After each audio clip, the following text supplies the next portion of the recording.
Olá! As dificuldades na fala podem impactar na comunicação entre as pessoas e até mesmo na interação social e no comportamento, principalmente de crianças e jovens que por algum motivo não consigam se fazer entender. Por isso, perceber as dificuldades e possíveis atrasos no desenvolvimento da fala é fundamental. E é o nosso assunto a partir de agora.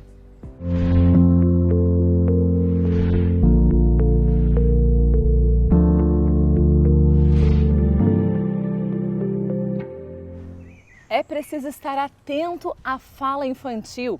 E para falar um pouco sobre fala infantil e também sobre os serviços da fonoaudiologia em geral, nós vamos conversar a partir de agora com a Raira Fernanda Altman, ela que é fonoaudióloga, mestre e doutora em distúrbios da comunicação humana e é professora e também coordenadora do curso de fonoaudiologia da UNO Chapecó. Professora, muito obrigada por nos receber aqui num dos espaços da universidade. Obrigada, eu que agradeço o convite.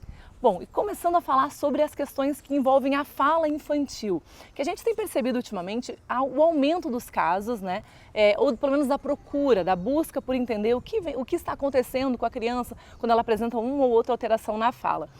Quando a gente olha para a fala infantil, cada um tem o seu tempo? Então, essa pergunta, né, é bem problemática, na verdade, né? Até que ponto cada criança tem seu tempo? Então a gente pode pensar, sim, cada criança tem o seu tempo, né, o seu ritmo, digamos assim, porém precisa respeitar os marcos do desenvolvimento. Então isso é uma coisa bem importante, né, estar atento, porque com a fala, cada um tem seu tempo, deixa uma margem muito grande, né? E aí quando que essa pessoa vai procurar por atendimento, né? Essas famílias vão procurar por atendimento para essa criança, né? Justamente, já perguntei aqui para fazer essa provocação, né? Para a gente pensar, para a gente refletir. Afinal de contas, claro que cada um tem o seu tempo, mas respeitando aí alguns limites, como a Fono falou, Exatamente. dos marcos de desenvolvimento. E quais seriam esses marcos, né? Como prestar atenção para ver se dentro da realidade do tempo de cada um está seguindo dentro do marco de desenvolvimento certinho? Então eu sempre digo que a gente precisa ficar atento, né, a tudo que é extremo, né? Então a criança a gente precisa estar observando esse desenvolvimento. Então, por exemplo, né, a primeira forma de comunicação de um bebê, né, é o choro. E é a partir desse choro que a gente vai dando, né, essa intenção comunicativa para a criança, né? Então a criança vai entendendo como que funciona essa linguagem. Então, ela tem uma dor, ela vai chorar. Então em algum momento ela vai perceber que quando ela chora alguém vai atender ela. Então aí já começa esse processo de comunicação, né, esse processo de linguagem. E isso é muito importante, que a gente vai dando significado, né? Então é a gente que vai dando esse significado para a criança, para ela ir conseguindo entender esses conceitos. Ela vai entendendo que pode ser compreendida. Exato, exatamente. Então ela vai começando a ter essas trocas dialógicas, né? Às vezes no começo bem pelos olhares, né? Vai aprimorando, começa os balbucios, né? Então ali por volta dos 6, 8 meses a criança já tem essa capacidade para fazer um ba, dá, e muitas vezes acaba saindo um mã, né? A gente vai dando significado, olha, falou mamãe, né? Muitas vezes a criança está ainda testando, né, essas habilidades que ela acaba tendo, mas a gente vai dando esse significado, né? Então ali por volta de 1 aninho, aí sim começa a aparecer as primeiras palavrinhas funcionais, onde a gente também vai aprimorando, ainda com erros, né? Ainda com erros de fala, mas a gente vai dando esse significado também. Por volta de 1 aninho e meio, né, ali os 18 meses mais ou menos, a criança já começa a juntar algumas palavrinhas, então bebê mamar, né, então ela começa a formar essa construção de frases, né, então isso vai evoluindo com o tempo. Aos 3 anos, só para a gente ter uma noção também, né, de forma muito abrangente, né, aos 3 anos as pessoas ao redor, né, não somente aquelas de convívio com a criança, elas precisam compreender a criança, né, então aos 3 anos não dá mais para, na escola, por exemplo, a prof não está entendendo, ou então um vizinho, né, que não tem muito contato com a criança. Então quando só a mãe e o pai acabam compreendendo essa criança, isso aos 3 anos, isso já é, né, motivo de procurar um profissional também, né, porque as pessoas ao redor também, que não tem tanto convívio, precisam já estar compreendendo a criança. E aí nessa fase também é muito comum a criança inventar algumas palavras, né, e isso vai muito também pelo exemplo que ela vem seguindo. Por exemplo, né, a gente fala, eu comi, eu bebi, e aí a criança começa, eu fazia, então ela acaba inventando também alguns termos com base no que ela vai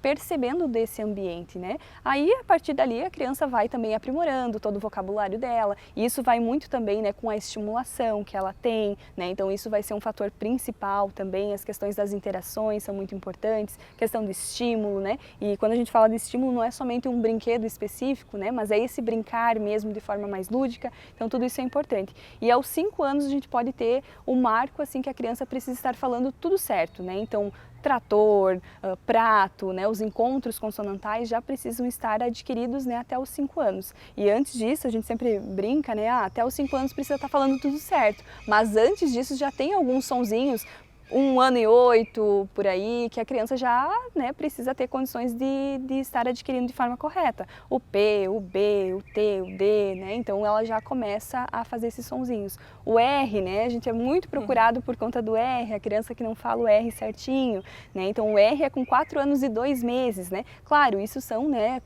com base nas pesquisas que a gente tem, né? Qual é a idade, né? Qual que é o marco para esse sonzinho estar adquirido, né? Então aí, a partir daí, a criança vai desenvolvendo, então, né, caso tenha um problema de fala, isso pode acabar atingindo as questões de escrita também, né? Então, tudo isso, quando a gente não intervém de forma precoce, né, pode acabar gerando um problema maior. Bom, e aí sabendo os marcos do desenvolvimento, tendo ideia aí de cada fase, o que vai acontecer em cada fase na fala, o que deve servir de alerta para as famílias, né? Quando se preocupar que pode ter alguma dificuldade de fala? Então, sempre quando esses marcos não estão sendo atingidos, já é o ideal procurar um profissional, né? Então, para fazer uma avaliação. E o que a gente sempre recomenda é, não precisa ter um atraso muito grande para procurar, né? Percebeu que a criança tem 1 aninho, tem 1 aninho e 2, 1 aninho e 3, 1 aninho e 4, ainda não começou a falar as primeiras palavrinhas, já procura pela intervenção, né? Então, procura um fonoaudiólogo para fazer uma avaliação, para tirar essa dúvida, né? Então, o ideal é tirar a dúvida o quanto antes. A intervenção precoce, ela com certeza vai acelerar muito esse desenvolvimento da criança, né? E quando a gente fala de começar a intervenção, não é somente pensando em tentar identificar se tem algum transtorno, se tem uma deficiência, se tem algo aí por trás também, né? Mas no sentido de trazer, né, maior possibilidades de ganhos, né, para a criança, para o processo de reabilitação. Mas entre, né, algumas características, né? Então a criança, mesmo o bebezinho, né, se ela não mantém esse contato, né, se ela não se assusta com barulhos altos, né? Então aqui a gente pode entrar também, né, deficiência auditiva, né? Hoje é obrigatório fazer o teste da orelhinha, né? Mas mesmo assim, se perceber que a criança não se assusta quando cai, né, um barulho, quando dá um barulho muito alto, então já é um sinal de alerta também para procurar um fonoaudiólogo, né? Se a criança tem trocas na fala e não está no período certo, se a criança tem dificuldades de socialização, se ela tem dificuldade de compreender, não atende quando é chamado, né? Então a gente pode pensar em várias possibilidades, né? A criança tem trocas inconsistentes, então às vezes ela vai falar ato para pato, às vezes ela vai falar bato, às vezes ela vai falar outra coisa. Então essas trocas também podem nos servir de alerta para algum outro transtorno, né? Então relacionado à fala. A criança quando tem esse atraso, né, não gosta de brincar, se isola, quando gosta de barulhos muito altos, né, ou então quando não gosta, coloca a mãozinha, né? Então tudo isso são alguns sinais, né, de alertas que a gente precisa ficar atento, né? E a gente poderia ficar falando, né, muitos e muitos outros, né? A alteração em vogais, né? A criança que troca em vogais não é uma coisa muito comum, então, né, quando acontece. A criança quando está em desenvolvimento e acaba perdendo essas habilidades, antes ela falava, agora parece que não fala mais. Então são alguns sinais que a gente precisa ficar atento sim e procurar, né, o quanto antes para fazer uma avaliação mais detalhada. E a partir daí, para avaliação, investigação, para entender o que está acontecendo com essa criança, é aí que entra também o profissional da fonoaudiologia. De que forma o fonoaudiólogo pode contribuir para que essa criança tenha avanços aí no desenvolvimento, para que ela consiga realmente consiga se comunicar cada vez melhor? Eu sou suspeita para falar da fonoaudiologia, né? Porque nós temos muitas áreas de atuação, então o fono atende desde o recém-nascido até o idoso, então realmente a nossa área de atuação é muito vasta, né? Então trabalhamos com audição, trabalhamos com voz, trabalhamos com parte da musculatura orofacial, com deglutição, com fala, com linguagem, com fluência, enfim, né? Temos muitas possibilidades realmente. exatamente. E pensando na criança que tem um atraso, então o primeiro passo é a anamnese, né? Então é esse primeiro contato com a família, onde a gente vai conversar, né? Então geralmente a anamnese é o momento que é a porta de entrada, né? Para o nosso... Como se fosse uma entrevista com a família, exatamente, né? Essa porta de entrada para a intervenção, né? Então ali vai ser um momento onde a gente vai conhecer todo esse histórico da criança, né? Então perguntar algumas coisas da rotina, do dia a dia, sono, enfim. Então tudo isso a gente vai fazendo esse levantamento para conseguir ver qual que é a melhor avaliação para aquela criança, né? Então hoje a gente não pode dizer que chega uma criança e eu vou avaliar da mesma forma, assim como a outra, né? Não existe um roteiro, não existe, né, uma receita para atendimento, né? A gente vai então organizando, né, conforme as demandas que a família vai nos trazendo, conforme essas demandas da criança, né? Então para ver qual que é a melhor forma de avaliar, né, a partir de protocolos, enfim, né? Então a melhor forma. E aí sim a gente entra para a intervenção, né? Ou muitas vezes também a gente vai fazer uma avaliação e vai perceber, não, né? Pode ficar tranquilo, tá? Ainda estamos dentro dos marcos do desenvolvimento, né? Então, caso você observe, então a orientação também é muito importante, né? Por isso que eu digo, não precisamos esperar ter realmente um problema maior, né? Uma alteração mais significativa para procurar por uma avaliação, né? A gente pode já fazer realmente uma orientação, né? E às vezes são algumas questões de ajustes, né? Então, para fazer no dia a dia que já vai ter melhoras, né, nessa criança também. E aqui na UNO Chapecó tem uma clínica que oferece um atendimento, um serviço para as famílias, para as pessoas e que também, ao mesmo tempo, os próprios estudantes têm muitos ganhos com isso, porque podem estar ali participando ativamente e vendo os resultados acontecer. Queria que você falasse para a gente um pouco, então, sobre a clínica de fonoaudiologia, clínica escola, aqui da UNO Chapecó. Então, a nossa clínica, né, a gente começou com os atendimentos à tarde esse ano. Desde o ano passado, a gente já vem realizando algumas práticas, né? Então, o nosso curso de fonoaudiologia aqui da UNO, nós temos práticas com pacientes reais a partir do 4º período, né? Então, a partir do 4º período, o aluno já tem essa experiência de estar atendendo, né, pacientes de verdade, né? Então, acolhendo as famílias, né, fazendo avaliações e tudo isso com a supervisão, né, do professor, né, que vai estar ali orientando. Na nossa clínica, a gente tem, né, os espelhos espiões, que a gente chama, né? Então, o professor fica atrás desse espelho e vai observando também, né, como que funciona, tanto nas práticas quanto nos estágios, né? Então, a nossa supervisão é direta, né? Então, os pacientes, né, vêm, as famílias, a gente faz todo o processo de avaliação, né, não falando só das crianças, né, mas hoje a nossa maior demanda aqui na clínica são as crianças, né, que têm algum atraso de fala, alguma outra questão, né, de deglutição, né, enfim, mas temos pacientes de voz, temos pacientes com alteração de fluência, temos alterações que vêm às vezes só por uma questão estou usando aparelho por muito tempo, né, agora vou tirar, ou então, né, eu uso aparelho, volto, volta, tira e acaba, né, precisando de uma intervenção fonoaudiológica para posicionamento de língua mais adequado.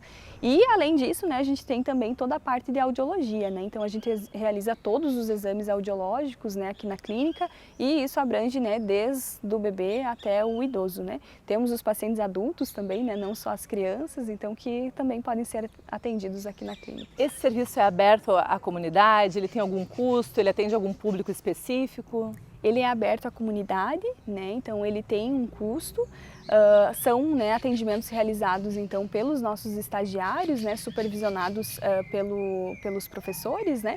E esse atendimento então é feito durante a tarde, né, atualmente, né? Então é feito um custo de manutenção, né, professora? Exatamente. Não é um custo simbólico. normal e simbólico, né, como a gente vê normalmente nos trabalhos, nas atividades. E antes da gente encerrar, eu queria te fazer uma pergunta importante sobre a questão da comunicação. Qual a importância da comunicação? A gente sabe, a gente está aqui se comunicando, a gente sabe que muito da nossa vida passa pelas palavras, passa pela fala e às vezes não se fazer entender, não conseguir se comunicar, também prejudica outros aspectos da vida. Então, a importância da fala, a importância da audição e a importância dessa comunicação. A comunicação, na verdade, é a base, né? Então, a gente, voltando lá para o que a gente falou inicialmente, né? Quando a criança começa pelo choro, ela já está tentando se comunicar, né? Então, aí já começa todo esse processo de comunicação. E quando a gente fala em comunicação, a gente não quer dizer somente a fala propriamente dita, né? Isso também é um anseio que muitas famílias veem, muitas vezes, né? Meu filho não fala, né? Eu quero que ele fale, né? Mas o que é mais importante para essa criança é que ela consiga se comunicar, né? Então a gente sempre vai ter os nossos objetivos e pode ser falando, pode ser a partir de gestos, né? Pode ser a partir de uma comunicação alternativa, aumentativa, né? Então a comunicação ela tá no nosso dia a dia, né? Seja por um emoji, seja, né, com sorrisos, enfim, né? Então a comunicação ela com certeza vai influenciar no nosso dia a dia, ela faz parte da nossa socialização, né? Então hoje a gente se comunica a todo tempo, né? Às vezes está com uma cara mais fechada, então já está comunicando algo também, né? Ou seja, mesmo sem falar ou sem Exato. ouvir, é possível se comunicar, acreditar também nas propostas, nas técnicas diferenciadas, alternativas para a comunicação. O importante, né, quando a gente fala de criança, principalmente, é não deixar que essa criança fique à parte, né, simplesmente por não conseguir. E a intervenção precoce, com certeza, ela é fundamental, né? Então a gente sabe que quanto antes a gente começar a intervenção, começar esse tratamento, começar toda a avaliação, né, esse processo de reabilitação, a criança vai ter muito mais ganhos, né? E isso vai, com certeza, maximizar ainda mais o tratamento dela. Professora Raira, muito obrigada por nos receber aqui em Chapecó, na Universidade, na UNO Chapecó, e falar sobre esse trabalho que é tão bacana. Parabéns pelo trabalho de vocês. Muito obrigada, eu que agradeço. Nós encerramos por aqui, lembrando para você ficar atento às crianças à sua volta, nas questões de fala e também de audição. A gente se encontra no próximo Bem-Estar SC. Até lá!